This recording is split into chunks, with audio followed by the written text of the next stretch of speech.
Hi everyone, it's Vicky from Penguin Crafts and I'm here today to show you this beautiful little box envelope.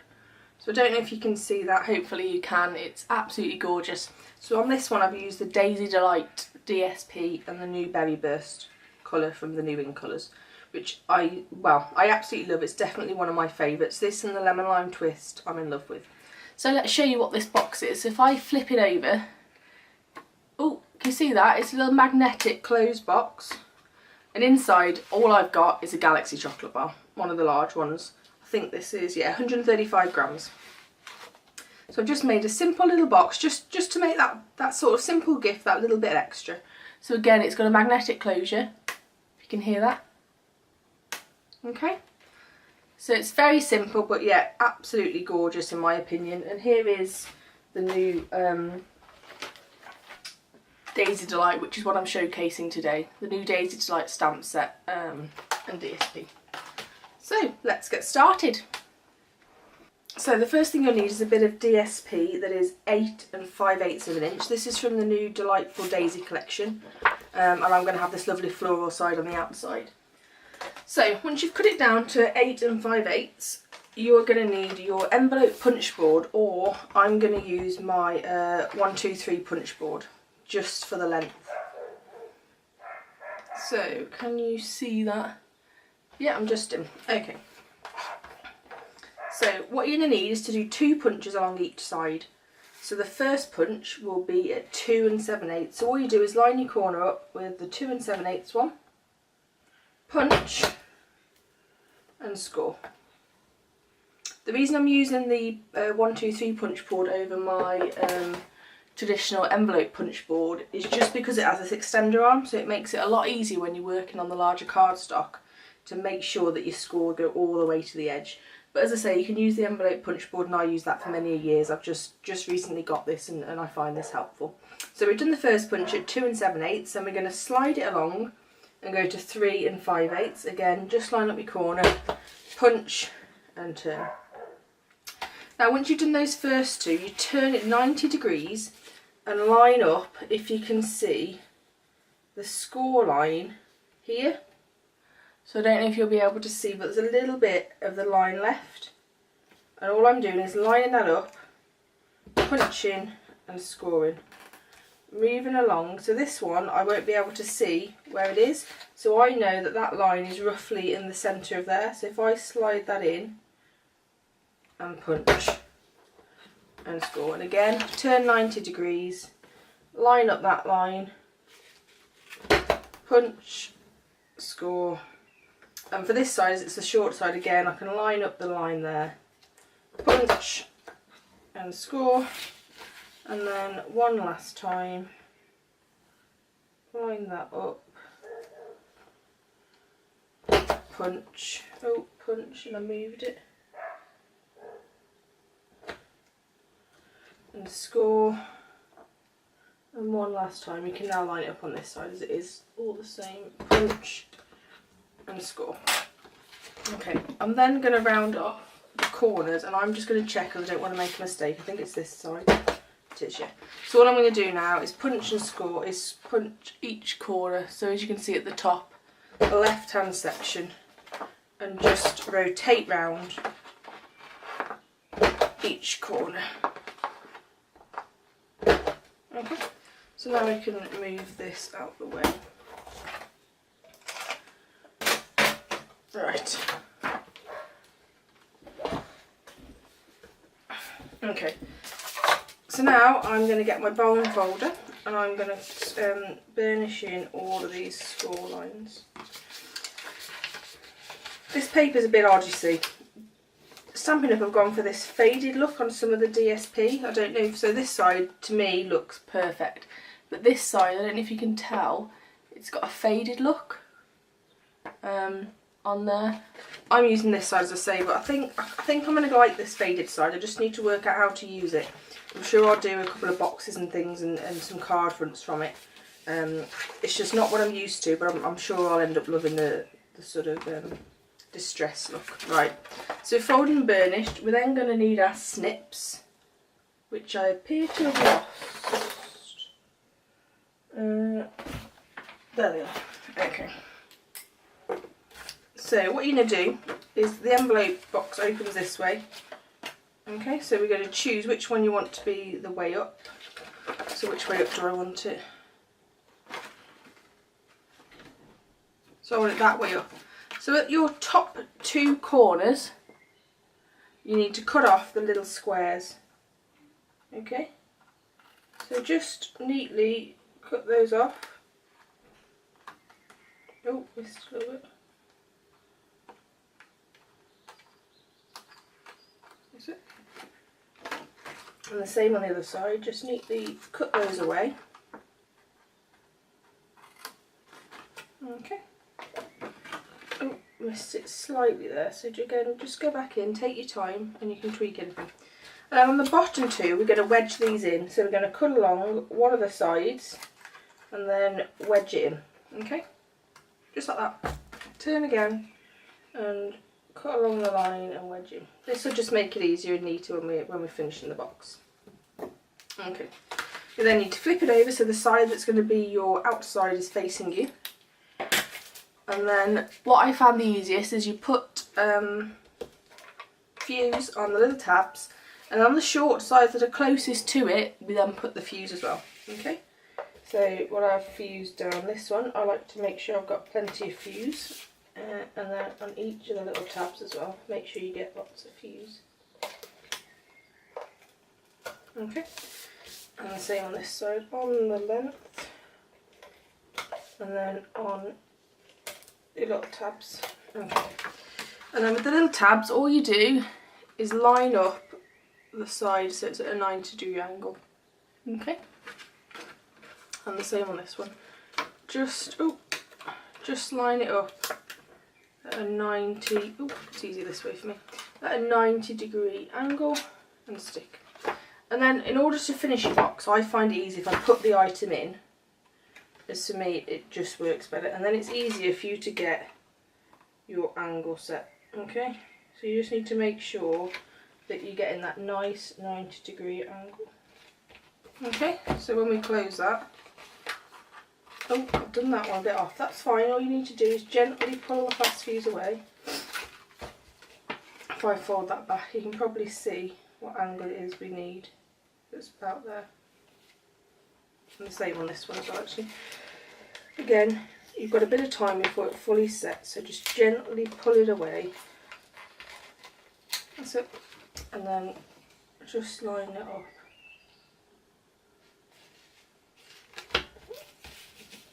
Okay, so there it is, your little envelope. Okay, so what you'll find is this bit here, you can see, is too long, and the same on this side is it will overhang.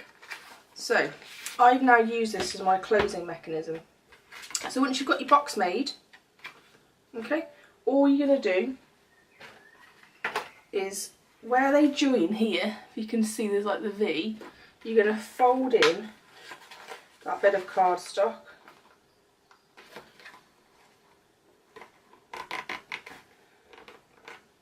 and pinch it, okay? So that creates this little flap, okay? And then so as you can see, when I shut it, this overhangs. So all I'm going to do is cut off a small section. I might use my trimmer for this, let's see. So what I'm going to do is, let's do it this way. So if I line my box up on the edge of the trimmer, and then go down, and I'm going to take off probably that much. Okay, so let's just have a look when we shut it. Yeah, so when we shut it, that's fine. Okay, so the purpose for this now then is that it can be our closing mechanism. So I've got myself some mini magnets here.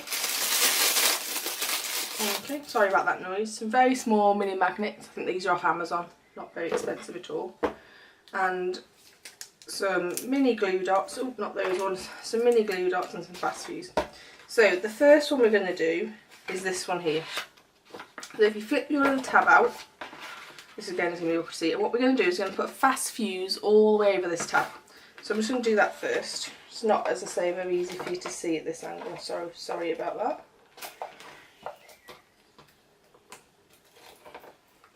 Well, always the way, I've come to the end of my fast fuse. So, perfect opportunity. So when you come to the end of your fast fuse, take it out. You've got the refill obviously. And then I have a refill in front of me. So I've got my new refill. Open this up. If you're like me, you always struggle to get in. Open it up. And then inside here, can you see there's 1, 2, 3 little pins, and you've got on here 1, 2, 3 little holes. So all you're going to do is line up the little holes, if I can, because I'm looking at it the wrong way, and drop it in. Put your lid back on, and we're off. So, fast fuse all the way along this tab. Okay, and then you're going to get one of your little magnets, just the one, okay, if you can get one, I've got 2 again, and put it as far down as you can without it being obviously right at the edge. If you can see that, just put a little magnet, and then all you're going to do is flip it over and shut it, okay, so you can just see, I don't know if you can see this slight indentation of the magnet. The next bit's the easy bit. You get another magnet and you drop it, and it'll automatically stick to where it needs to be. So when we shut it, it'll be in the right place. So the next thing you need is one of your mini glue dots on my little piercing tool. So grab a glue dot and stick it on top of that little magnet.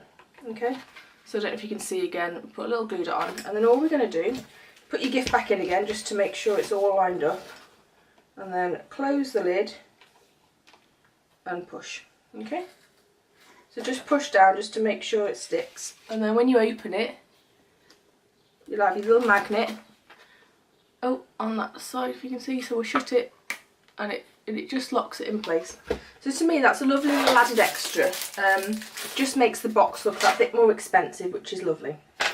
Right, now for decoration.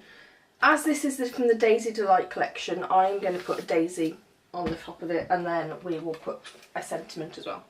So we are going to need your chosen colour ink. So mine is Berry Burst, your new Daisy Delight stamp set, and a block.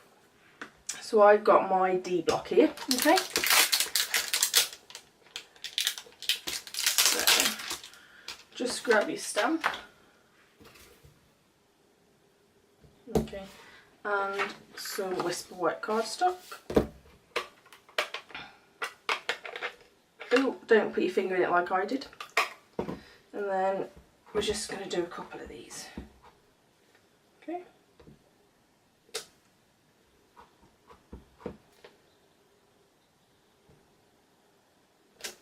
Okay.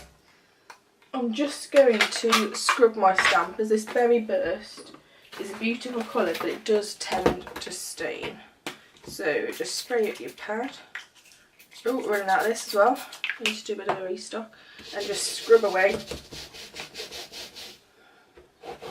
It has stained this, but that's fine. It doesn't matter. It doesn't affect the stamp at all. Okay, so let's move that out of the way. And I'm being very tidy today. I'm putting everything away, which is very odd. Okay, and put that away. We then need to get our punch. And all you do is line up the punch with the petals. Just take a little bit of time just to get it right.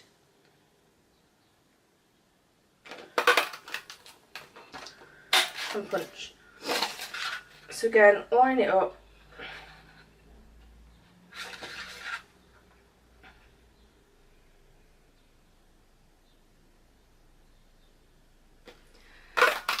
And punch. Okay.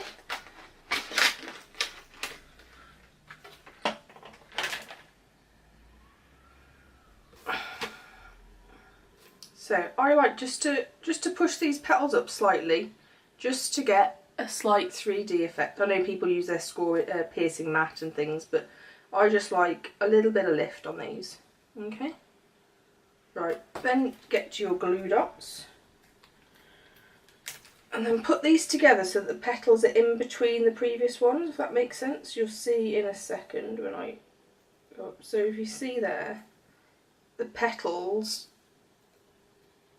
make a big daisy. Yeah? Okay. Then all I'm going to do is use one of these beautiful new gold embellishments. If you can see, those are like the crackled glitter ones. And we're going to choose one of those and pop that straight in the middle. Okay. I'm just going to tweak that slightly, as I would much rather it was aligned correct fully rather than slightly off. You know, each to their own, but as I'm doing this to show you, it does show that if you make a mistake, they're easily fixed, okay? So again, I'm just going to line those up once more. Okay, and then again, you've got all your petals and you can just bend them up to your taste. Okay, we're then going to stick this onto it. So again, using a glue dot. You haven't got to use glue dots, you can use any sort of liquid glue or even fuse. I just like the glue dots for this. Okay, make sure you've got it the right way up. And then my daisy is going to go just in that top corner there. Okay, and then I think we're going to put a sentiment on as well while we're here. So let's grab a Happy Happening set. You know I love this, I'm always using it. And again, I think we'll use the thank you, as this is going to be a little gift for someone, just to say thank you for their help. So get your thank you, get your block, bit of Whisper White again. Okay, and then as before, I'm going to use the Berry Burst just so it all coordinates. Ink it up and stamp. Again, I'm just going to clean that stamp. These ones won't stain, but just so I'm finished and I know I've done it. Okay. So we're going to do some circle punching. So I've got my 1 3/4 punch here. So I'm just going to line that up around and punch. Okay. I'm then going to get some Berry Burst cardstock and do a 2-inch punch. Okay. And then we're going to layer these together. Okay, so we'll get some dimensionals out. As always, love my dimensionals. Flip it over, put a couple on the Whisper White bit.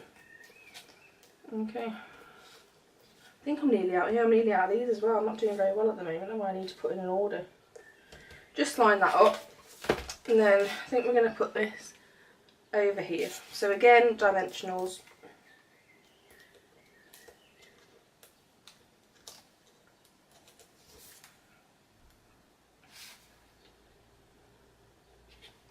And done. Now, I think I'm going to... Can't have too many gems in my opinion. Again, nearly out of these, need to order some more. Not having much luck today, so let's just do a couple here.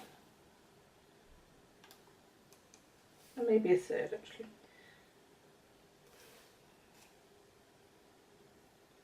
Done. And there we go. There is a beautiful little gift box just for such a simple item. And again, you can make this and hold any item in it. You can fill it with cards, or any other little notepad or any other little gift, and it can be resized to suit.